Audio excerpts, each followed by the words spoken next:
Monica, here we are back on LinkedIn Live. You know what I love about this? You're looking to see if we're on there. I'm so grateful.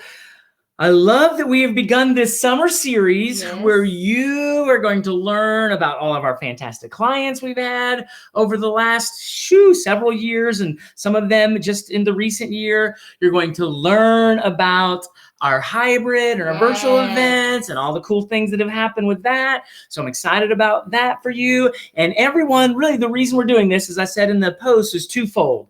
One, for you to learn, because everybody gets to see your public onboarding experience. Wouldn't it be great if everybody's onboarding experience to an organization was displayed on camera for others to watch and see how they learn? Because like Monica's going to be tested. Like it's going to be one of those things where we constantly, Monica gets to learn in front of you.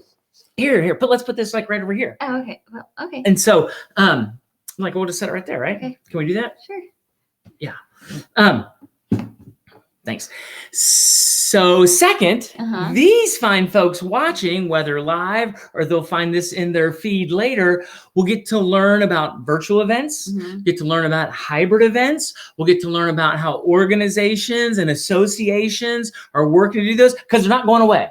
Monica, they're not going away. No. People are having vaccines, people are taking off their masks, but there is still multiple reasons why companies and organizations and associations are going to have at least a hybrid experience. From health to finances. You know, some people just find it's less expensive to have to pay to go and remove all that. There is parts of it that's easier. There's a lot of parts of it that are easier. And there are some parts that are more challenging. And then there's this missing of this, but also some people are like, I'm good with not seeing you face to face. And some people are like, can we get a little bit of both? Can we get a little bit of hybrid both? life? Yeah, that is, I think 2022, like this 2020 and some of 2021 was all virtual. I think all 2022 is going to be hybriding baby. And so hopefully our conversations, your conversations with our clients will unveil, reveal, be a resource to our fine friends on LinkedIn, because really at the end of the day, we just want to be a service to people who are doing this, because we don't want you doing really bad events. You know, people justify doing a bad event because they're like, well, I didn't know. Knowledge is power. We want to help you and prevent you from having a bad event and then you being like, well, what were we supposed to do? Call Greg, call Monica, call Sarah, Hawks Agency, we'll get you set up. So Monica, you had the great privilege on Tuesday, and people can probably still find this like in my feed, right? We're doing all these on this feed in LinkedIn. Randy Nail, CEO of Hogan Taylor. They're a business advisory firm coming out of their being a CPA firm for the last several decades. And so what did you learn from that conversation? It was useful to you and maybe important to our friends here. So I really appreciated Randy, but I also appreciated everything he said and what he brought to the table, because he surprised me in that his perspective in being a firm owner and CEO, and just being able to be creative and valuing the experience for his employees and his team, and just all of that was really exciting for me to see. Well, so what was surprising about you, about him, or about, like, wouldn't you think all kind of CEOs, leaders would be? No. What? No, he's so personable and again, just pretty great. Valued the different kinds of, you could hear it about the value of the different kinds of personalities and giftings on his team. And that was just it was really good to hear. He is a unique leader in the accounting world, because he himself, like you say, is personable. He's very outgoing, expressive as a leader. And so, yeah, he's great. So,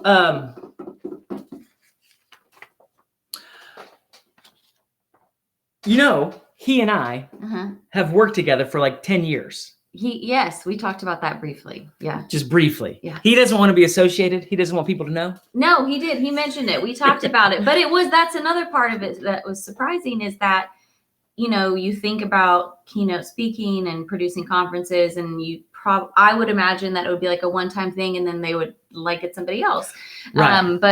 And that's usually the case. That really is. But and this is not just him, but even other people I've heard and talked to, that they've been working with you for 10 years now. 10 years. So, well, here's what makes that kind of unique and special, and I'm getting all sweaty and excited about it. Is that really, this is one of the things that you're learning in your onboarding, that here at Hawks Agency, we're not just as speakers, but we are partners, collaborators. Yeah. We come alongside people. And what's great about companies like Hogan Taylor is that then once you get connected with them, then there's a, sorry. then there's a sense of, really part of the team. Like on many occasions, I get to be part of the team. and we have a lot of fun. So obviously you'll be able to contribute in that way. But what I love, one of the things you'll continue to see, hopefully, is that the people we partner with, they are gracious enough to invite us back. We get to keep coming and doing. And that is different than just being a keynote speaker. Like we'll be talking about me keynote speaking and hashtag keynote speaker and all that business. But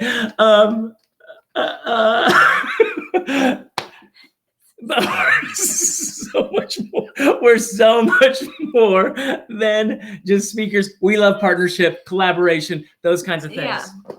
All right, what's your next thought? I'm gonna go get one of my little wipe rack because I sweat so much even here. So being on our toes here. In the little Hawks Agency studio, I keep a sweat rag nearby. Oh goodness. The other thing, so what was unique about, I think, his situation is that they have this creative team that he talked about, which was so valuable that for anyone to hear about, is how he created and even chose and goes about utilizing a creative team. But now you might not know this. The creative team are literally just two different accountants on his staff. Yeah. So it's not like they were, yes, like in their accounting firm, they have a creative team that's like their marketing. No, as a matter of fact, their marketing people don't have anything to do with what we do because they wouldn't let us get away with half the stuff we get away with. Yeah. So, but hearing about that, and then how you guys, because you're on it as well, and he mentioned that, and the value of that, but had two different sets, and it was kind of just this fun virtual event because of the creative aspect of it. Well, so literally, like, we've got to do this for 10 years, and every year the firm meeting has a different theme. So we've done Napoleon Dynamite, we've done YMCA, we've done Olympics, we've done some people have gotten physically hurt with some of the things that we create. I've got a really funny video of a bat head. We've raced chairs around on it's been nuts. Yeah. Listen. Indoor obstacle courses, that's what it sounds like. We have done indoor obstacle courses. Okay. And these accountants, like what I appreciate about Randy, like his leadership flows. And so everybody kind of has a spirit of willingness and fun. And so the creative team, so we get together, I don't know, several months before, and we start plotting and planning. And that's one of the things I love about it also, is that we kind of are consistently building on how can we do what we did last year better. So this year with the virtual, we were struggling. Yeah.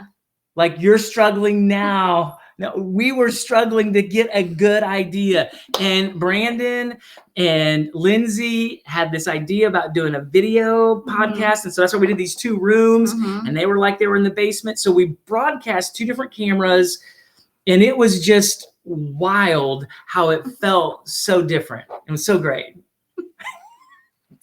Is there anything else that I can entertain you with today, Monica, in your onboarding experience of the virtual? Yeah, the virtual and the hybrid. I think I'm honestly, the main takeaways I got from him and that I wanted to discuss is the creative aspect, because I just thought that was so valuable, the uniqueness. And I just think every leader playing to their strengths, and when they're creating a virtual hybrid event, bringing in creative people to make it the biggest and the best that it can be. Well, here's where people, and especially going forward with the hybrid, and for those watching, most people get hung up on the technology, Mm-hmm. the platform that we're using, the camera, the microphones, Yeah. like how does all that play together? And so they spend a lot of time on that. Mm-hmm. And it's really secondary because Yeah. with very minimal technology, Mm-hmm. if you have some creativity, it unleashes really the audience engagement. People feel like, did Randy say that the audience, Yeah, that they enjoyed it? Yeah, they did. He said that they were all pleasantly surprised by, because they love being in person, Right. but they were all pleasantly surprised by how engaging and fun even the virtual Well, was. and here's what's so unique. And it was also pure virtual. It wasn't hybrid. It was pure virtual because it was in the heart of the pandemic. They have offices in Little Rock, Fayetteville, Oklahoma City, and in Tulsa. So normally the firm meeting is this gathering where it's like they don't see those people throughout the whole year. And so it's a time to come together. So that's why I was even on the front end disheartening, because it was like, oh, we don't get to be together. But then on the back end, it was like, man, it really felt like there was a lot of good connection that took place. Yes. And we used technology, but it really was the creative elements that made it kind of replicate the dynamic we have in person. So, all right, Monica, how much longer do we want to share with our friends here? Well, so if you're considering, I suspect you are, a virtual or hybrid. Most people are going hybrid. Yes. Hybrid's the word for 2022, I'm certain. Yeah. We would love to partner. Yes, we would love to collaborate. We would love to come alongside you. So send us an email, message us here in LinkedIn. We have lots of experience. And so over the course of this summer, every single week, Monica on Tuesdays, every Tuesday at 12:15 Central Time, she'll be right here talking to one of our clients and one that had a virtual experience and a hybrid. Man, next week, you're going to be talking to Jeff next Tuesday. And in that, we had 2 physical locations. We had 2 audiences in 2 different states. We had virtual audience from all over. It's a franchise organization. And then we had speakers live in both locations, and we had speakers coming in internationally. Yeah. It was crazy. I can't wait to see what you find out next Tuesday. So next Tuesday at 12:15, Monica, you're LinkedIn living. I'll be there. You will be there. You should come as well. If you're doing anything with virtual hybrid events, we want to partner with you. We want to help you. Yes. So we'll do this. Thanks for being a part. We'll be here next Thursday also. We'll do this again next Thursday. The hilarity. With joy and glee indeed. So thank you so much. We'll talk to you next week. Now I need to get out of this thing. There you go. All right.